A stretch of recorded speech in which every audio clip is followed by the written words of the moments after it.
네, 불법 계엄에 협조한 공직자를 조사하는 정부 조직이 출범하는데요. 이재명 대통령은 내란 가담자에 대한 발본색원 의지를 표명했습니다. 네, 그리고 노만석 검찰총장 대행의 거취도 관심인데요. 관련해서 두 분과 짚어봅니다. 차재원 부산 가톨릭대 특임교수, 장성호 전 건국대 행정대학원장과 함께합니다. 어서 오세요. 네, 안녕하세요. 네, 일단 김민석 총리가 제안하고 대통령이 바로 승인한 내란 가담 공직자 TF 그 의미와 내용부터 좀 짚어볼까요?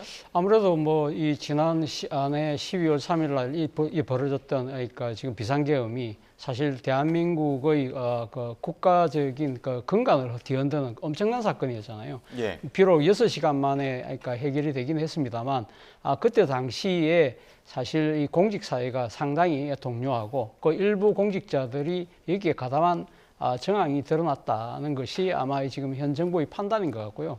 그에 대해서 충분한 수사는커녕 조사는커녕 수사도 제대로 이루어지지 않고 있는 그러한 상황이기 때문에 이러한 부분들이 계속 장기화되는 것은 안 된다. 그것이 소위 국민 주권을 표방하고 있는 민주당 이재명 정부 입장에서는 도저히 용납할 수 없는 그런 하나의 이 상황이라는 것이죠. 그렇기 때문에 이런 부분들을 빨리 조기에 수습할 필요가 있다는 헌법적 가치라는 부분이 첫 번째 있는 것 같고요. 또 하나는 사실 공직사회의 내부적 갈등이라는 겁니다. 사실 이 공직사회에서 이 알만한 분들은 다 알 거예요. 저 사람은 저때 당시 어떤 식의 행동을 했는데 이런 부분들에 대한 책임을 묻지 않은 상황에서 그냥 진행되는 이러한 부분들이 알게 모르게 이 공직사회의 일종의 갈등을 일으키고 반목의 하나의 대상이 된다는 측면이 또 있는 것 같고요.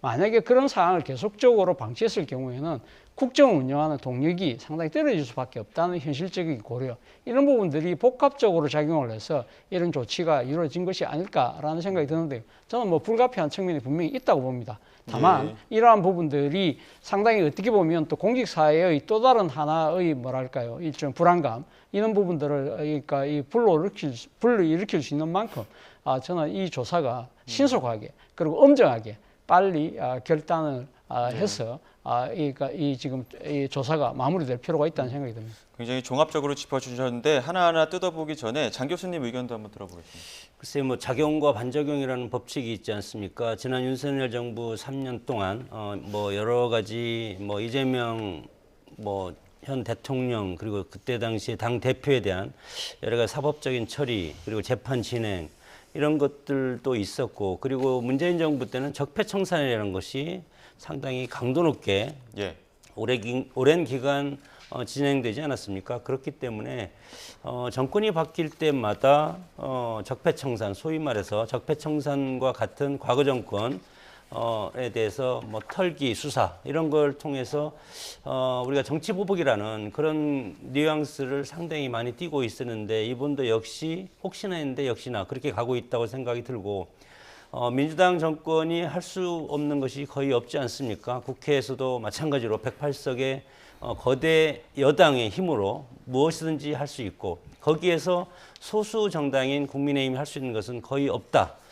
그럼에도 불구하고 정권을 잡았음에도 불구하고 소위 말해서 야당이 주장하는 특검, 그것을 검찰권을 도외시하고 특검을 통해 3특검을 지금 하고 있지 않습니까? 이런 것들은 분명히 어떤 정치보복적인 그런 측면이 상당히 강하다고 생각이 들고, 물론 지난 12.3 비상계엄이 법원의 판단에 따라서 위법적이고 내란이라고 판단이 되면 그거에 따른 후속 조치는 반드시 필요하고, 그것에 연루한 위법적인 계엄에 만약에 동조했다면 그것에 연루한 공무원이라든가 국가기관의 어떤 장들은 이거에 대해서 사법 처리를 할 필요가 있겠지만, 지금 같으면 지금 이미 3특검이 지금 강도 높게 진행되고 있지 않습니까? 거기에다가 추가적으로 공무원들까지, 그리고 49개 기관에 대해서 합참, 국무조정실, 기획재정부, 뭐 보건복지부, 국방부 49개 정부기관 공직자에 대해서 내란 12.3 비상계엄의 관여 여부를 조사한다는 것은 적폐청산 시즌2 그리고 내란물이라고 할 수밖에 없고, 이것은 정치적이고 정략적인 그런 모습을 띨 수밖에 없지 않을까. 왜냐하면 지금 3특검이 특별한 그런 성과를 못 내고 있다고 지금 판단을 하고 있고, 지금 이 정권의 사법 리스크 이것도 상당히 지금 도마에 오르고 있지 않습니까? 그렇기 때문에 결국은 이 정권 사법 리스크 방지와 그리고 내년 지방선거를 향한 내란 프레임 이것을 끌고 갈 필요가 있다. 그런 차원에서 이런 것들이 하고 있기 때문에 상당히 저는 우려하는 시선으로 보고 있습니다. 예, 두 분의 시각은 좀 엇갈리는 상황인데요. 일단 이 새롭게 출범하는 TF가 앞으로 어떻게 가동이 될지는 좀 지켜봐야 될 것 같지만 내란 가담 공직자 조사 대상이 실국장 이상이 될 걸로 보입니다. 국민의힘은 정치 보복에 불과하다 이렇게 맹비난을 하고 있는데 여야의 목소리 먼저 듣고 오시죠. 공무원들 사이에서 나오는 그 불만, 그러니까 어떻게 내란에 그 동조했던 사람들이 저렇게 좋은 자리에 남아 있고 또 승진까지 하느냐 이런 내부 비판이 있었기 때문에 그 비판을 정부 차원에서 받아들이는 조치라고 저는 그렇게 이해하고 있습니다. 그 딱 정해진 것은 아니겠지만 예. 당연히 내란에 동조할 정도면은 실국장급 이상들 아닐까 싶고 또 군인 경찰 중에 뭔가 그 당시에 실권을 가지고 있었던 일부 공직자들이라고 그렇게 생각이 됩니다. 예. 동료, 부하들의 진술을 토대로 내란에 협조했던 공직자가 있는 경우에 뭔가 좀 소명이 있고 분명한 객관적인 그 제보가 있을 때 예. 그걸 토대로 확인하는 그런 작업이라고 보셔야 할 것 같습니다. 그야말로 정치 보복 TF, 공직자 색출 TF 구성을 공식화한 셈입니다. 내란 특검이 사실상 빈손으로 끝나고 내란 특별재판부가 여론에 막혀 좌초되자 이번에는 정부 버전 내란 청산으로 우회하려는 그야말로 신박한 시도입니다. 도대체 이재명 정부는 언제까지 내란 타령만 할 작정입니까? 모두의 대통령이 되겠다던 약속은 어디로 갔습니까? 대장동 항소 포기로 전국이 불리해지자 국민의 시선을 또다시 망상의 내란 프레임으로 돌리려는 것 아닙니까? 네, 여야 목소리 듣고 왔는데요. 일단 국민의힘 쪽에서는 이거 정치 보복이다. 대장동 항소 포기에 대한 그 논란으로부터 국면을 전환하기 위한 용도다라는 의견을 내세웠는데 어떻게 보십니까?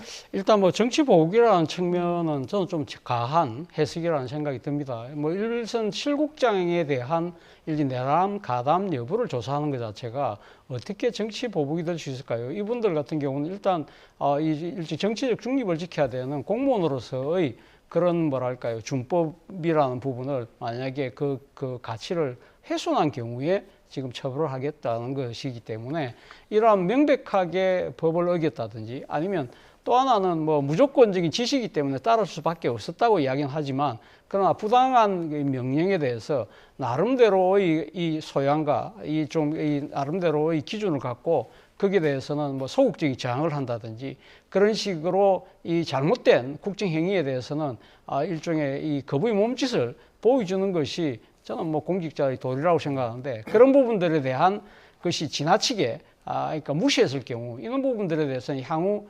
공직자로서의 소임을 다할 수 있을까 이런 부분들에 대한 상당한 우려가 있기 때문에 그런 사람들에 대해서는 가려낼 필요가 있다는 것이고요. 또 하나는 지금 대장동 항소 포기와 관련돼서 이걸 비판 여론을 일종의 덮기 위해서 하는 거 아니냐라고 이야기를 하지만 사실은 이 대장동 항소 포기 이전에 이 이야기가 나왔죠. 언제 나왔느냐. 지난 11월 6일 날 국회 운영위 국정감사에서 당시 강훈식 비서실장이 이 내란 가담 공직자들에 대한 일종의 정부 차원의 조사기구가 필요하다는 이야기를 했기 때문에 사실은 뭐 이걸 덮기 위해서 했다. 이런 식으로 이야기하는 것은 좀 지나친 정치적인 주장이라는 생각이 들고요. 물론 앞서도 제가 말씀드린 대로 이러한 부분들이 사실 공직사회의 여러 가지 안정을 뒤흔드는 측면도 분명히 있어요. 그렇기 때문에 제가 앞서 말씀드린 대로 신속하고 그리고 합당한 기준을 갖고 누구나 다 고기를 끄떡일 수 있는 기준을 갖고 해야 되고 저는 이 처벌도 최소한의 범위 내에서 할 필요가 있다. 이게 상당히 그러니까 준법을 위반한 경우 같은 경우는 일벌백계해서 나름대로 하나의 표본을 보여주는 그 정도 차원에서 하는 것이 바람직하지 않을까라는 생각이 듭니다. 잠시만요. 지금 울산에서 그 화력발전소 붕괴 현장에서 브리핑이 있습니다. 현장 연결해서 브리핑 내용 좀 듣고 오겠습니다. 현장 연결하겠습니다. 어제 12시에 차 6호기를 폭파하여 전도시킨 후 구조물에 대한 안전 진단, 그다음에 구조 통로 확보 등 구조를 위한 진단을 마친 후에 3시 40분부터 구조를 재개하였습니다. 자세한 구조 상황은 제가 말씀드린 이후에 소방 당국에서 말씀드릴 예정입니다. 오늘 중수본 회의에서는 구조대원들이 밀폐된 공간에서 구조작업을 하다 보니 오염된 공기에 노출될 우려가 있어 구조대원에 대한 심리 지원 및 특수건강 진단 등 지원이 필요한 상황이었습니다. 이에 따라 가능한 모든 수단을 가용해서 지원하기로 결정하였습니다. 그리고 가족분들을 위해 울산시에서 통합지원센터를 구성하여 다방면으로 지원하고 있지만 앞으로도 가족분들의 애로사항을 적극 청취하여 의료 지원 등 필요한 부분에 대해 관계기관이 협력하여 전적으로 지원하도록 하겠습니다. 무엇보다 가족분들께서 안전하고 신속하게 구조해 줄 것을 요청하신 만큼 이를 위해 최선을 다하겠습니다. 추가적인 구조 상황에 대해서는 소방당국에서 말씀드리겠습니다. 수고 많습니다.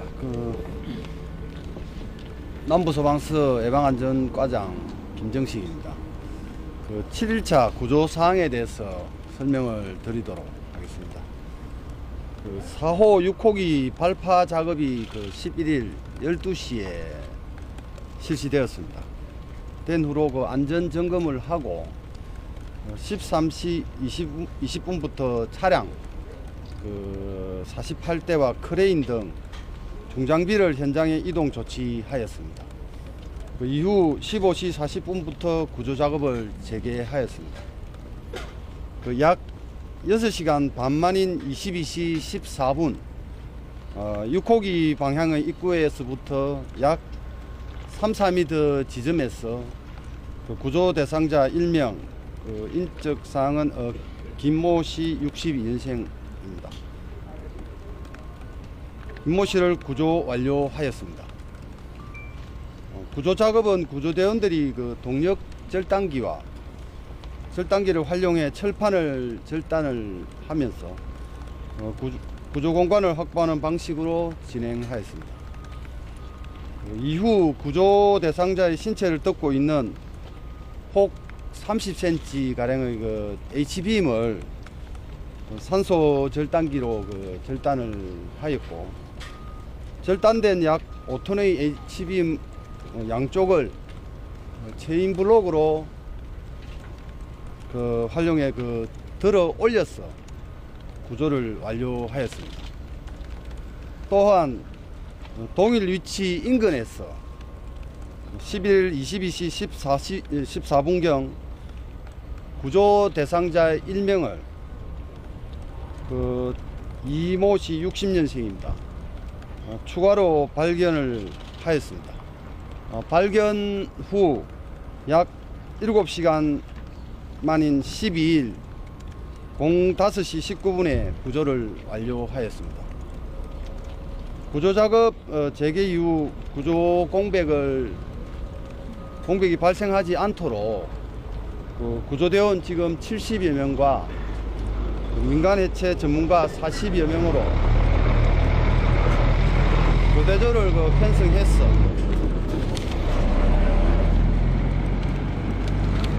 구조 중입니다. 소방과 군부대의 조명차 6대를 동원해 밤샘 구조 작업을 이어왔습니다. 현재 해당 구조대원 5명과 민간 해체 전문가 4명을 현장에 투입하여 24시간 밤낮 없이 구조 작업을 수행하고 있습니다. 다음은 금일 구조 계획에 대해서 말씀을 드리겠습니다. 현재 구조 대상자는 총 2명입니다. 위치가 특정된 인명과 위치를 확인하지 못한 인원 1명입니다. 이분도 아직 신원은 확인되지 않았습니다. 4호기 방향에서 구조된 구조 대상자 1명에 대해서는 크레인을 활용해서 상부 구조물의 붕괴를 방지하기 위한 고정 작업을 실시를 하고 안정성 확보를 한 후에 진입 및 구조를 추진할 예정입니다. 아직 그 위치를 확인하지 못한 일령에 대해서는 그 구조견과 드론, 매몰자 영상 탐지기 등 가용 가능한 모든 장비를 투입해서 수색 범위를 넓혀갈 예정입니다. 현장에는 2차 붕괴 우려와 그 많은 잔해물이 있습니다. 그 구조 작업 여건이 매우 어려운 상황입니다. 구조 대상자가 하루빨리 가족의 품으로 돌아갈 수 있도록 24시간 대응 체계를 유지하며 구조에 최선을 다하겠습니다. 이상입니다. 네, 그러면 질의응답 하겠습니다. 질문하실 기자분들께서는 손을 들어서. 네, 어제 발파 작업 이후에 어제 저녁과 오늘 새벽 추가로 시신 2구를 수습을 했고요. 아직까지 지금 2명의 구조 대기자가 있기 때문에 이에 대한 설명이 있었습니다.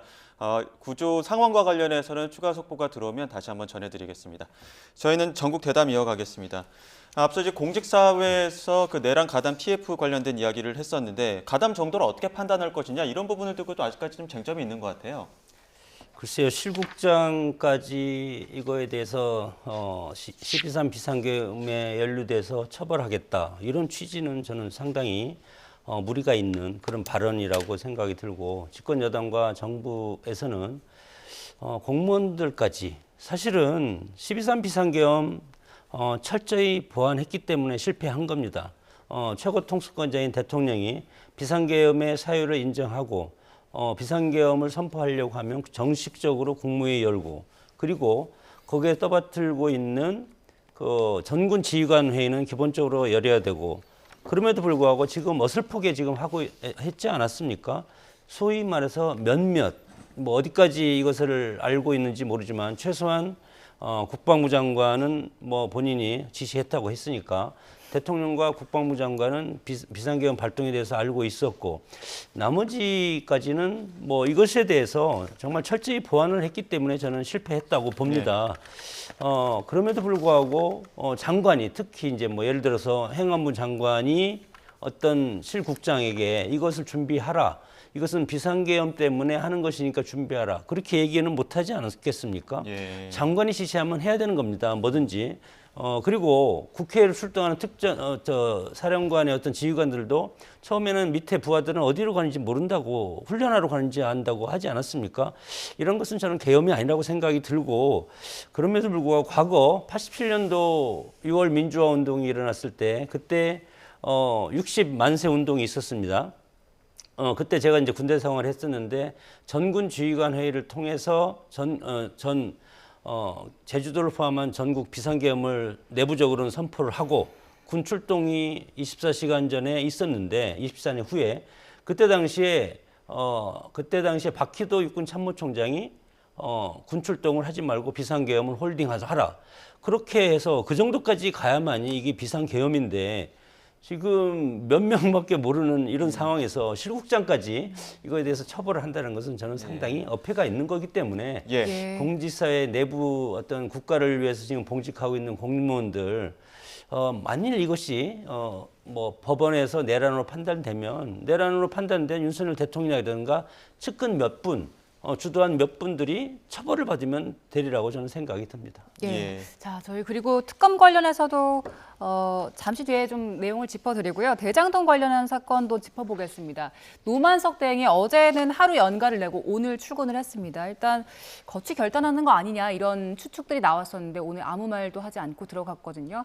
그 항소 포기하는 과정에 대해서 추가적인 경위 설명이 있어야 된다고 했는데 혹시 추가 입장 밝힐 가능성 어떻게 보십니까? 전 뭐 추가 입장을 밝혀야 되지 않을까라는 생각이 듭니다. 일단 본인이 지금 이야기한 그 말의 파장이 지금 일파만파로 번지고 있는 것이거든요.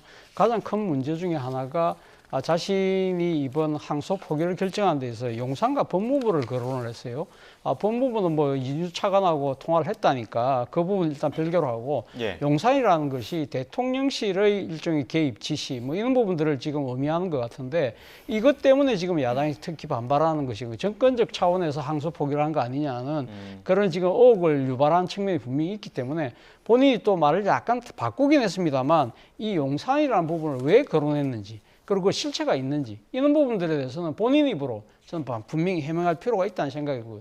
또 하나 지금 본인이 해명해야 될 문제 중에 하나가 바로 항소 포기를 결정하기 직전에 예. 이진수 법무부 차관하고 통화를 했다는 거잖아요. 그런데 본인 이야기로는 당시 이진수 차관이 이야기한 것이 선택지가 항소 포기 말고는 내놓은 선택이 3가지인데 그거 말고는 없더라 그랬는데 지금 이진수 차관은 그런 게 아니었다고 이야기를 하고 있잖아요. 그렇기 때문에 사실 그래서 지금 나온 이야기가 지금 법무부 차관하고 검찰 수장이 사실상 이 항소 포기 책임을 지금 떠넘기는 거 아니냐는 이야기가 나올 정도이기 때문에 사실 이 부분에 대해서는 저는 뭐 어떤 식으로든 본인 스스로가 왜 이런 이야기를 했고 그 실체가 뭔지를 다시 한번 국민들한테 밝힐 필요가 있다는 생각이 듭니다. 예, 그런데 지금 또 대장동 사건 항소 포기 폭풍이 이어지는 가운데 정성호 법무부 장관이 국회에 출석을 했습니다. 네, 현장 연결해 보겠습니다. 단순하게 사건 보고만 받았습니다. 두 번째도 뭐 거의 두 번째, 세 번째는 신중한 결정을 하라고 말씀을 하신 게 다 언론에 나와 있습니다. 제가 네네. 계속 진행하겠습니다. 신중한 결정이라는 게 국회에서는 어떻게 쓰이는지 잘 아시죠? 뭐 아니라는 얘기입니다. 어쨌든 뭐 동의 받아들이는- 아니면은 그 받아들이는 신중한 게 검토라는 거는 하지 의미가 말라는 되는 것 얘기고요. 같습니다. 이재명 대통령도 저렇게 말씀하셨습니다. 긍정적으로 검토해 보겠다. 밑에 보시죠. 안 됩니다라는 뜻입니다. 2번이나 그렇게 말씀하신 겁니다. 그래서 사실상 지휘권을 행사하셨는데 검찰총장에게만 특정 사건을 서면으로 하게 돼 있는 법과 정면 배치됩니다. 위법한 거 아닙니까? 이게 제가 지휘를 하려고 했다고 하면 서면으로 했을 겁니다. 만약 일선총에서도 서면으로 안 하셨죠? 일선총에서 그거 위법입니다. 지휘로 받아들였다고 하면 서면으로 지휘할 걸 요구했을 겁니다. 뭐 자, 그럴 수가 대검찰청 비공개 예규에도 따라서 항소하셨어야 되는데 물론 형량이 넘는 사람도 있지만 못 미치는 사람도 있기 때문에 항소하셨어야 됩니다. 다시 묻겠습니다. 왜 대장동 사건 항소에 반대하셨습니까? 저는 뭐 반대한 건 없습니다. 반대하지 않으셨습니까? 최종적으로는 사실상 반대하셨습니다. 이거 뭐 사실상인 거하고 법적인 거하고는 다르지 않습니까? 네. 네. 그리고 PPT를 보시면은 보시는 바와 같이 대통령은 대장동 사건의 정점에 있는 피의자이며 법무부 장관을 지휘할 수 있는 인사권자입니다. 이번 1심 판결에서 400번 넘게 언급되었고요. 이번 항소 포기의 최대 수혜자가 사실상 누구라는 것은 국민들이 압니다. 대통령에 대한 재판은 지금 멈춰 있습니다. 1심 결과대로 특정경제가중처벌법과 이해충돌방지법이 벗어난다면은 업무상 배임만 남고 업무상 배임도 민주당이 지금 법을 없앤다고 하지 않습니까? 그럼 대통령 완전히 무죄가 됩니다. 이게 최대 수혜가 아니면은 누가 최대 수혜자라고 말씀하십니까? 일방적 주장 같습니다. 판결문을 그리고 제가 한번 이재명 물어보겠습니다. 대통령에 관련돼 있다는 이 사안을 내용은 없습니다. 그러니까 이 사안을 대통령 또는 대통령실 직원과 직접 또는 간접적으로 논의한 적 있습니까? 저는 뭐 사건과 관련해서 대통령실과 제가 논의하지 자체를 않습니다. 저는요. 다시 한번 묻겠습니다. 간접적이라고 제가 말씀드린 거는 법무부 간부와 대통령실 직원과의 만남 또는 전화도 포함됩니다. 다시 묻겠습니다. 이런 적 있습니까? 저는 그런 관련 제가- 보고 받으신 적 있습니까? 그건 뭐 제가 그런 말은 전혀 보고받은 바도 없습니까? 보고받은 바가 책임지실 수 없습니다. 있으세요? 네, 그렇습니다. 제가 보고받은 바 없습니다. 네. 대통령실 민정수석실 비서관 4명 중에 3명이 이재명 대통령 변호하시던 분입니다. 그중에 1명은 대장동 사건을 담당하는 변호사였어요. 민정수석실까지 보고됐다는데 대통령께 보고가 안 됐다고 생각하십니까? 아니 이 사건의 결과에 대해서 대통령실에 어쨌든 뭐 항소했다 안 했다 그 보고 여부는 뭐 제가 알 수가 관여하지는 없습니다. 않습니다. 다만 그거와 관련해 갖고 대통령실과 의논해 갖고 한 바는 전혀 어떤 없는 것으로 알고 있고요. 저 역시 마찬가지입니다. 7,400억에 대해서 제가 묻겠습니다. 이번 항소 포기의 가장 큰 쟁점은 전체 추징액 중 473억을 뺀 나머지 금액 약 7,400억인데 이거 사실상 받기 힘들어졌습니다. 성공한 재판 맞습니까, 장관님? 이게 7,400억이라고 자꾸 얘기를 하는데요. 이 사건 수사나 기소가 문제 있었던 게 이게 3년 정도 수사 한 4년 가까운 기소가 있었습니다. 핵심적인 게 대장동 피고인들이 그 혐의자들이 어떤 수익을 얻었는지에 집중된 게 아니라 이재명 대통령과의 그 관련성을 파악하는 데 집중했던 겁니다. 거기에 그래서 범죄 피해 그 배임 수재액에 대한 수사가 좀 부족했고 법원에서도 그런 면에서 입증이 좀 부족하다, 불명확하다고 판단했던 겁니다. 7천억이 넘는다는 주장도 그냥 검찰의 주장이었던 거고요. 다만 저희 입장에서는 그걸 입증하려고 전 최선을 다했다고 생각합니다. 그러나 그것이 그동안 4년에 걸친 수사 기소에도 불구하고 입증이 안 됐기 때문에 그 부분은 무죄된 거고, 다만 제 입장에서는 범죄자들이 수익을 갖다가 가져가는 건 안 되는 거 아니겠습니까? 아니면 2천억 정도가 추징 보존돼 있고 성남도시공사에서 지금 소송을 제기하고 있기 때문에 업무상 배임이 있기 때문에 이게 특정법에 적용이 안 된다고 하더라도 최대한 다시 입증을 해갖고 범죄 피해액이 또 민사 소송에서라도 저희가 확보될 수 있도록 적극적으로 좀 뒷받침할 계획입니다. 그 부분. 민사소송 통해서 받으시면 된다고 그랬는데 법조인으로서 다시 한번 되새겨 보시기 바랍니다. 형사 판결이 확정돼야지 민사 손해배상 소송도 맞물린다는 거 잘 아시잖아요. 그렇지 않습니다. 네. 민사 소송에서는 손해액 입증 책임이 피해자한테 있죠. 그래서 형사에서 확정되고 굳고 환수하고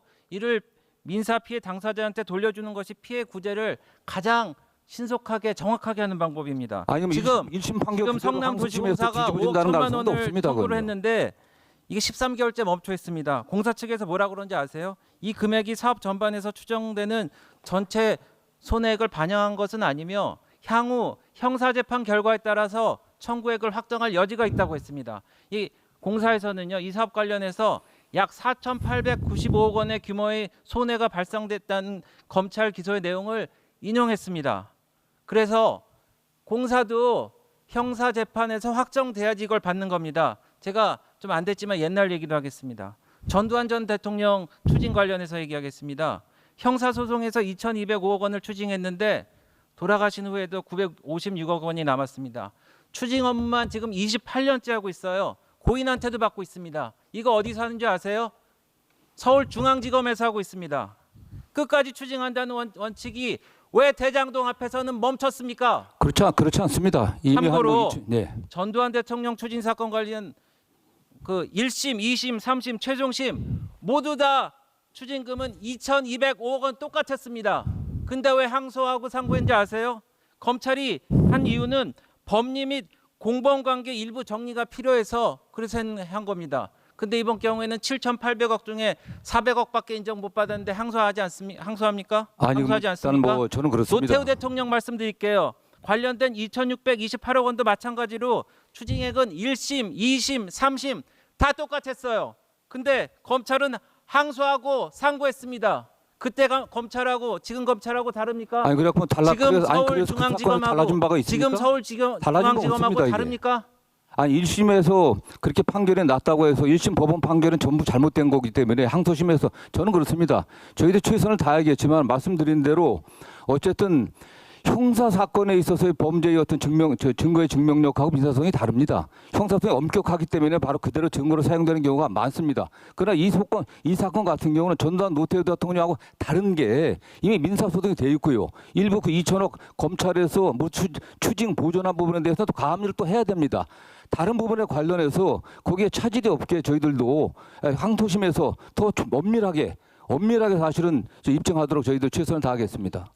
왜 이재명 정부가 하룻밤에 우리 국고 7,400억을 날렸는지 우리 국민들은 궁금하게 생각할 겁니다. 자, 이재명 정부가 판결이 지금 전면적으로 잘못된다는 전제로 말씀하시는데 그렇지는 않습니다. 이게. 네, 잠깐만요.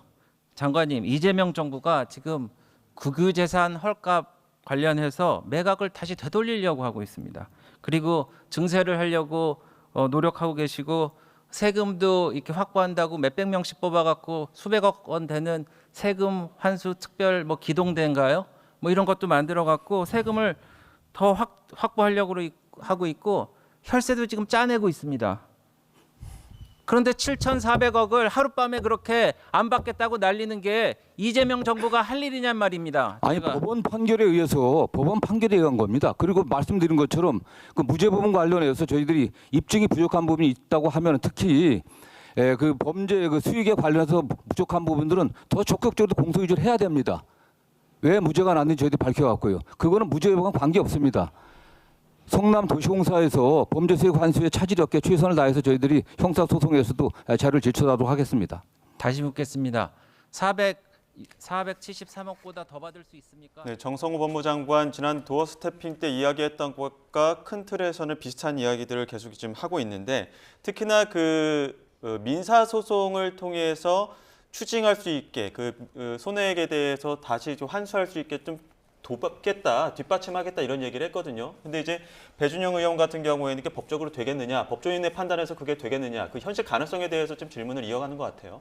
일단 뭐 법무부 장관도 법조인 출신이고 하기 때문에 본인 입장에서는 거의 충분히 가능하다는 지금 이야기를 하고 있는 것이고요. 뭐 지금 뭐 또 법조 전문가들 입장에서는 그 형사 사건에서 유죄가 나오지 않은 그 사건을 근거로 해서 민사소송할 경우에는 상당히 힘들다 이렇게 지금 맞서고 있기 때문에 이런 부분들에 대해서는 뭐 제가 지금 법률 전문가가 아니기 때문에 정확한 판단하기 어렵습니다만 예. 그러나 국민의 그 감정과 눈높이로 봤을 때는 검찰이 애초 생각했던 7,400억이라는 그 지금 이 추징금을 과는 상당히 떨어진 1심의 그 결정이 480억 정도밖에 안 되기 때문에 상당히 그 차이가 많이 나잖아요. 이런 부분들에 대해서는 사실 뭐 이 지금 뭐 법무부 장관은 나름대로 해명을 하고 있습니다만 국민들이 납득하기는 쉽지 않아 보입니다. 예, 지금 배준영 의원이 주장하는 바도 그런 것 같아요. 이제 왜 국고를 끝까지 추징한다라는 원칙을 대장동에는 멈췄냐. 전직 대통령까지 얘기하면서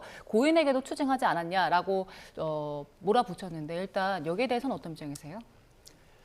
글쎄 뭐 법원의 판단에 따라서 그렇게 했다고 주장만 하고 유죄가 아니라고 지금 판단을 많이 하지 않았습니까? 7,400억 추징 중에서 1심 법원은 428억을 인정을 했는데 이것도 뇌물죄 관련입니다.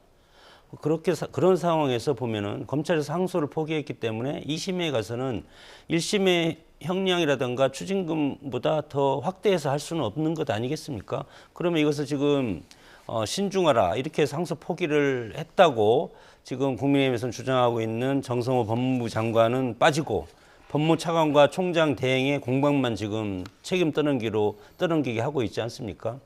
이런 상황에서 결국은 이것이 물타기하는 그런 지금 상황이 아닌가 싶고 노만석 검찰총장 직무대행은 내 책임하에 결정했다. 그것은 맞는 것 같습니다. 다만 이 차관이 몇 가지 선택지를 제시했다. 예. 이것은 그거 아닙니까? 노만석 대행이 최근에 검찰을 살려야 한다는 생각으로 항소 포기를 지휘했다. 그러면 무슨 거래가 있지 않겠습니까? 무슨 거래입니까? 검찰이 1년 뒤면 없애지는데 거기에서 검찰 보안 수사권을 우리가 갖게 해달라. 그런 걸 저는 거래했다고 지금 그 이준수 법무차관이 얘기했을 개연성이 크다고 생각이 듭니다. 그렇기 때문에 노만석 검찰총장 직무대행은 용산과 법무부 등을 고려해서 책임에 결정했다고 했기 때문에 예. 지금 책임 소재를 가지고 서로 지금 정성호 법무부 장관은 신중하라는 이 3번의 말 예. 이것은 신중하게 결정해라 항소를 하든 말든 그렇게 얘기를 한다고 그러는데 밑에서는 이것에 대해서는 틀림없이 이것은 포기하라 그렇게 이제 들은 개연성이 상당히 크지 않겠습니까? 예. 결과를 놓고 우리가 역으로 해석해야 되는 것이지 의도를 놓고 해석하는 것은 의미가 없다고 생각이 들고 그렇기 때문에 지금 428억 원만 인정하고 뭐 7천억 정도는 지금 다시 이것을 동결에는 처음에 2022년에 대장동 배임액 4,446억 원 추징 보전이 법원에서 인용했는데 이 판결로 인해서 이것을 다 풀어줘야 되는 겁니다. 그리고 더 이상 이거에 대해서 추징을 할 수 있는 권한이 없어졌기 때문에 예. 그러면 이것을 지금 정성호 법무부 장관은 그렇게 돼도 민사에서 정부가 이것을 다시 가져오면 된다 그렇게 예. 얘기하지만 유죄 판결이 안 되는데 어떻게 이것을 가져옵니까? 합법적으로 지금 항소 포기했기 때문에 거의 법원에서도 이것은 합법적으로 정상적인 일이다. 그렇게 볼 수밖에 없는 사안이기 때문에 상당히 이것에 대해서는 국민적 의혹이 상당히 커질 가능성이 크고 이것의 어떤 법의 형평성 이런 것들을 통해서도 앞으로 국민적 그런 불만이 상당히 폭증할 가능성이 크다고 봅니다. 앞서 저희가 국회 예결위 현장에서 국민의힘 질의응답을 보셨는데 민주당의 질의도 시작된 것 같습니다. 다시 현장 연결해서 민주당 질의 내용 들어보겠습니다. 예, 우리 정성호 장관님, 예. 7,400억 원이 무조건 국고에 기속돼야 되는 돈이었는데 기속이 안 된 겁니까? 지금 국민의힘이 주장하는 방식대로라면 어떤 사건의 대상이 되는 돈의 금액이 나오면 그 돈이 어떤 판결이 나오든 무조건 국고에 기속돼야 되는 겁니까? 그렇지는 않습니다. 예. 그 7,400억 원에 대해서 좀 다시 좀 더 말씀해 주시죠. 뭐 어쨌든 뭐 검찰의 공소 내용이긴 한데 이게 저는 그렇습니다. 그 법원의 판결은 이게 명확하게 이게 확정돼 그 당시 배임죄가 될 때는 성립될 때 확정되지 않은 상태였기 때문에 처벌할 수 없다 그렇게 판단한 겁니다. 네. 예, 우리 국민을 여러 가지로 호도했던 사건이 대장동 사건인데 지금 국민의힘의 주장도 그 연장에 있습니다. 표적 수사, 조작 수사로 일관했던 사건이 본인들이 원하는 방식으로 결과가 나오지 않자 친윤 검찰 라인 전체가 지금 반발하고 있습니다. 그리고 국민의힘도 똑같이 반발하고 있는데요. 항소 포기 사례가 검찰의 항소 포기 사례가 장관님 전에도 있었죠. 예, 얼마든지 있는 일이죠. 무죄가 나갖고서 항소 포기한 사례는 많이 뭐 적잖게 있습니다. 예. 가장 최근에도 국민의힘의 당 대표인 장동혁 의원에 관련해서도 공직선거법에서 1심에서 100% 무죄 판결이 났습니다. 그러나 항소하지 않았습니다. 네. 예, 장동혁 의원도 그렇게 했고요. 장동혁 의원의 무죄가 나왔을 때 검찰이 그렇게 했고 지난달에 국민의힘 박수영 의원 정치자금법 위반 혐의로 1심에서 벌금 90만 원 선고받았을 때 검찰 항소 포기했습니다. 이렇게 항소 포기를 검찰이 수시로 하고 있는데도 불구하고 지금 검사장들이 집단적으로 반발하고 있습니다. 저는 이게 친윤 라인의 조직적 반발이고 결국은 정치 검찰을 반드시 걸러내야만 검찰이 바로 설 수 있다. 그리고 정치 수사, 조작 수사 해도 된다고 믿고 오랫동안 그렇게 온 검사들이 검찰에 있으면 안 되는 것을 상징적으로 보여주는 사건이다. 그래서 검찰청 해체 정당성만 보여주고 있다고 봅니다. 김건희 명품백 도이치모터스 주가 조작 무혐의라고 했을 때 공개적으로 항의한 검사 얼마나 있었습니까? 검찰 개혁 후에 언젠가 검찰이 돌아올 수 있도록 보안 수사권을 확보하기 위한 조직적 반발이라면 꿈 깨라고 말씀드리고 싶습니다. 저는 이번 검찰의 항소 포기를 검찰 스스로 과거의 정치 수사, 조작 수사, 표적 수사 또 피의 사실 공표 관행 같은 것을 끊고 국민 신뢰를 회복하기 위해 검찰이 성찰하는 기회로 삼아야 한다고 봅니다.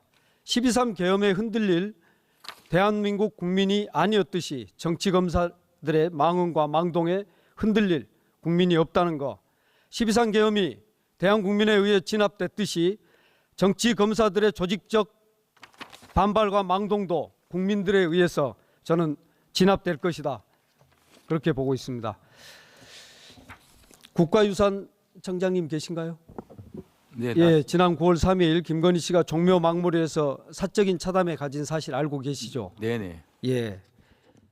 이렇게 네, 예결위 민주당 질의 듣고 오셨습니다. 지금 예결위 질의 중에 속보가 한 가지 들어와서 속보부터 전해드리겠습니다.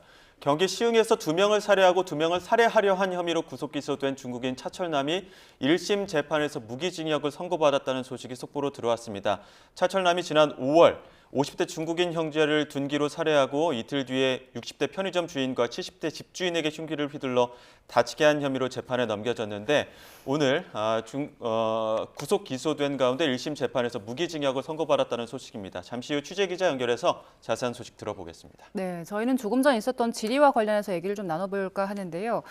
정진욱 의원이 7,400억 원 이거 국고에 귀속돼야 하는 돈이냐라고 질의를 했더니 정성호 장관 같은 경우는 이게 법원 판결이 배임죄 확정되지 않는다고 판단했기 때문에 무조건 국고에 귀속되는 건 아니다 취지의 답변을 했거든요. 예, 그러니까 정성호 장관 입장에서는 공소장에서 검찰이 7,400억이라고 적시를 했지만 그 7,400억이라는 자체가 그러니까 지금 배임죄로 특정이 돼야만 그것이 그러니까 국고 환수가 가능한데 그런 부분들이 아직 완전히 그러니까 가려지지 않은 상황에서 무조건 그러니까 지금 정부가 그러니까 국고를 환수할 수 있는 돈이 7,400억이라고 주장하는 것은 사실은 조금 지나치다.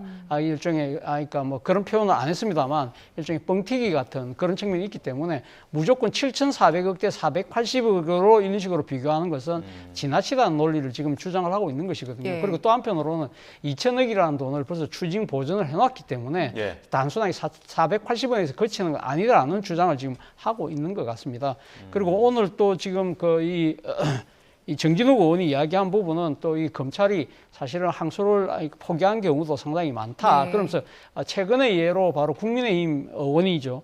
박수영 의원이 선거법과 관련해서 90만 원 판결 받았는데 그 부분과 벌금 90만 원 판결 받으면 100만 원 이하기 때문에 선거법 같은 경우는 정치 생명이 살아나잖아요. 그럼에도 불구하고 검찰이 그러니까 항소를 하지 않은 그런 사례를 비춰봤을 때 이러한 부분들은 결국 검찰이 상당히 이게 뭐랄까요, 지금 검찰청 폐지에 따른 검찰의 수사 보안권 이 부분을 관철시키기 위해서 의도적으로 지금 반발하고 있는 거 아니냐, 그렇게 지금 질문을 하면서 일종의 뭐랄까요, 지금 의도된 검사들의 조직적인 반란에 대한 지금 그 장관의 단호한 대처를 지금 요구를 하고 있는 것 같습니다. 예, 장 교수님은 어떻게 들으셨습니까? 항소 포기는 검찰의 직무유기라고 생각이 들고 검찰 내부망의 송승환 형사 1부장 대구지검의 형사 1부장 한 말이 아주 인상 깊습니다. 검사가 법률 규정에 의하지 않고 다른 잣대를 기준으로 사건을 판단해도 되느냐, 그것은 절대 있을 수 없는 일이고 검찰의 보안 수사권 사수 위에 상소를 포기했다는 것은 일종의 농단이다. 그렇게 지금 얘기하고 있지 않습니까? 검찰의 이 반발이 검찰청이 없어요, 검찰이 해체되는 것에 대한 반발이라고 생각하지 않습니까? 최소한의 검사로서의 국가의 어떤 헌법적인 질서를 유지하는 사법의 보루에 있는 그런 검사들의 양심이라고 생각이 들고 무슨 뭐 여기에 지금 국민의힘 장동혁 대표 1심에서 검찰이 항소하는 거 그거와 연계되는 것은 저는 어불성설이고 물타기라고 생각이 들고 중요한 것은 이 배임죄라든가 이런 것들을 2심을 통해서 또 받아내야 되는 것이 검찰의 소명 아니겠습니까? 예. 그런 것들을 정치적인 의도, 정치적인 거래로 의심받을 만한 그런 지금 정황을 보이면서까지 이것을 포기했다는 것은 편파적이고 불공정하고 정의에 어긋나는 그런 행위였다고 생각이 듭니다. 네, 저희가 예결위 현장을 보여드리면서 두 분 의견 나눠갔는데요. 혹시 현장에서 새로운 소식이 들어오면 다시 한번 속보로 전해드리겠습니다. 두 분과는 여기서 인사드리겠습니다. 차재원 부산가톨릭대 특임교수, 장성호 전 건국대 행정대학원장 두 분과 함께했습니다. 고맙습니다. 고맙습니다.